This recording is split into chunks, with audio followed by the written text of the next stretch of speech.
Well, hi there. Welcome back to the wild world of sediments and sedimentary rocks. Well, guess what? This is part 7. This is the last part of our series. You should have already reviewed parts 1 through 6.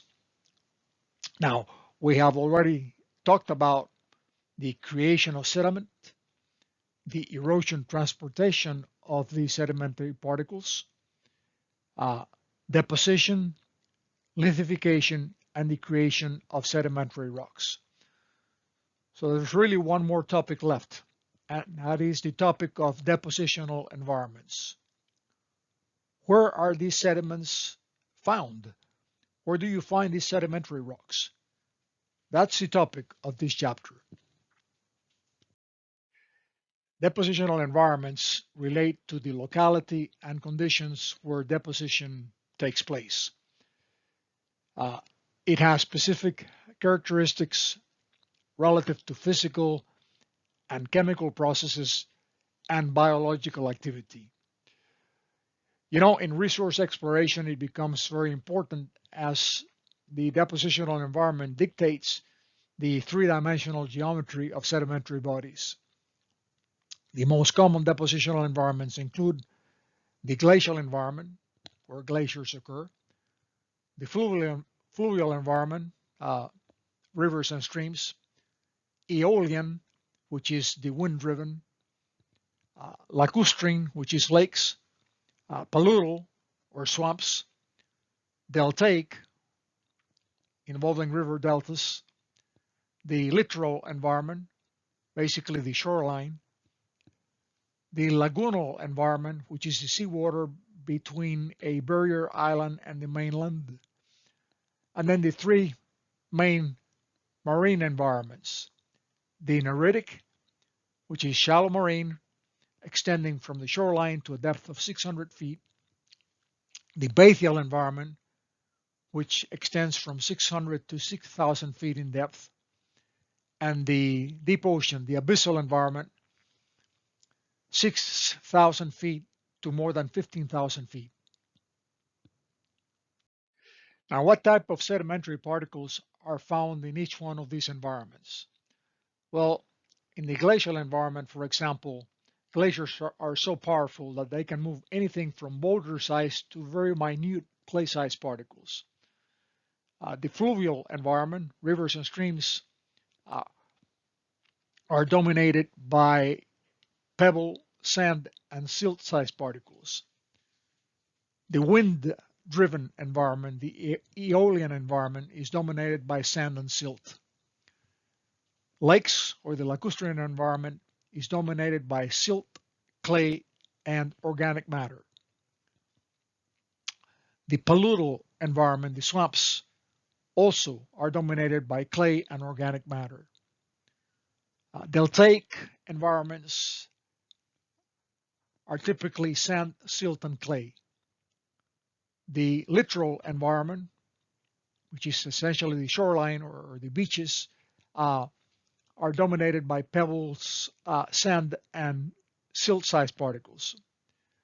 The lagoonal environment between the barrier islands and the mainland are dominated by sand, silt, clay, and organic matter. The neritic marine environment is dominated by sand, silt, clay, and carbonates. Bathyal environment are dominated by silt, clay, and carbonates. You can find some sands typically in the submarine canyons. And once you get to the deep marine environment, the abyssal plain, these are dominated by fine-grained particles and organic sediment. You may find sand in the form of submarine fans. Here I'm showing you examples of the fluvial, the glacial, and the aeolian environment. The top picture is I'm pointing to a fluvial point bar on the inside of a stream meander in Ireland. The middle picture is a stream that is flowing from a tunnel at the base of a glacier. This is found in Chile, in the Andes Mountains. And the picture on the bottom are sand dunes found in the Fort Walton Beach in Florida. And here's an awesome picture that I was able to take on a trip to Alaska. It's of a mountain glacier or an alpine glacier near Glacier Bay in Alaska. Uh, Remember, glaciers are extremely powerful erosional agents, transporting anything from gigantic boulders to very minute clay-sized particles. Rivers and streams are very powerful erosional agents. They can move cobbles, pebbles, sand, even boulders during flood stages. Uh, the pictures, you can see some of the river deposits. The one on the left is from Maui in Hawaii. The one on the right is near the Blanco River in central Texas, and the one on the bottom is in Scotland. Fluvial channel sands or fluvial point bars show a fining upward sequence of sediments. In other words, you find the gravel on the bottom, overlain by sand, overlain by silt, overlain by clay. When the wind is the main erosional and depositional agent, we are in the aeolian environment.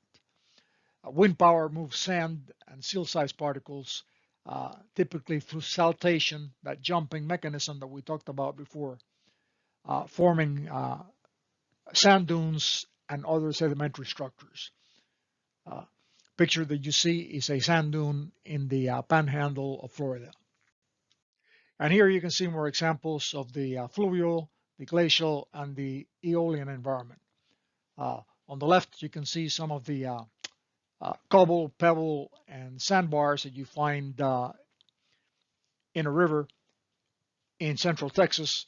Picture in the middle is that of Amalia Glacier in Chile, and picture on the right is a cross-bedded sandstone that you find in Arizona. Both the lacustrine and the paludal environments are dominated by silt, clay, and organic matter. The lacustrine environment is related to lakes. The paludal environment is related to swamps. The littoral environment is related to the shoreline or the coastline. In coastal areas, it extends from the high tide line to shoreline areas that are permanently submerged. The beach is a critical part of the littoral environment.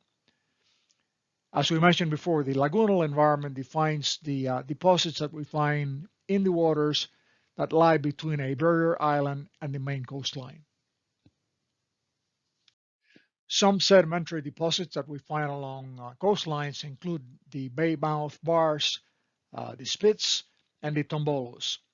If you refer to the diagram below, a bay mouth bar is a ridge of sand that cuts across the mouth of a bay, cutting it off from the open ocean. Spits are finger-like ridges of sand projecting into the adjacent bay. And tombolos are ridges of sand, basically bridges connecting a former island to the shoreline. Now, the barrier islands are ridges of sand that are parallel to the shoreline and seaward from it. How do you get a barrier island? Well, you can have a spit that becomes separated from the mainland, or you can have sand that piles up from storm waves, or you can have former sand dunes that become flooded by rising sea levels. The typical sediment distribution in a barrier bar is the opposite of what you find in a fluvial bar or fluvial channel. If you recall, in the fluvial system, you have the coarser sediments on the bottom and the finer sediments on top. On a barrier island is the opposite. The finer sediments are going to be on the bottom and the coarser sediments are going to be on top. And here's an example of the littoral environment. You're looking at the beach face in Fort Walton Beach in Florida. We define the lagoonal environment as the sea area that lies between the barrier island and the mainland. The sedimentary deposits that you will find here are dominated by sand, silt, clay, and organic matter. The organisms that live in this environment typically create what we call vertical bioturbation. If they're bottom dweller organisms, they in essence drill into the substratum to find nutrients. The picture is that of the Santa Rosa Sound, again in the Fort Walton beach area in Florida.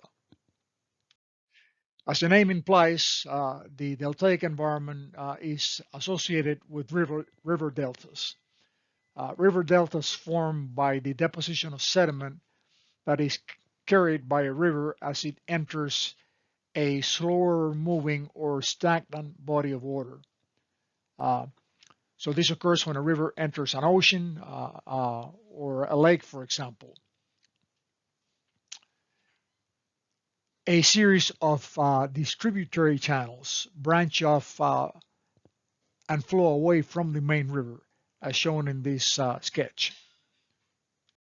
The sediments are associated with river deltas are dominated by sand, silts, and clay-sized particles. Since the larger or coarser sediments are deposited closest to the river mouth and the finer ones away from it, the deltaic environment shows a coarsening upward stratigraphic sequence similar to the what we described for a barrier bar or a barrier island. So the fine sediments are going to be on the bottom and the coarser sediments are going to be on top. The neritic marine environment extends from the coastline to a depth of 600 feet, or basically the edge of the continental shelf. It is dominated by sand, silt, clay, carbonates, and organic matter. The bottom-dwelling organisms that live in this environment, there is so much nutrient in this environment that when they dig into the substratum, they kind of dig laterally. So you have horizontal bioturbation in contrast with the vertical bioturbation that you found in the lagoonal areas. The picture that you see here is St. Martin in the Eastern Caribbean. The bathyal and the abyssal marine environments involve deep water.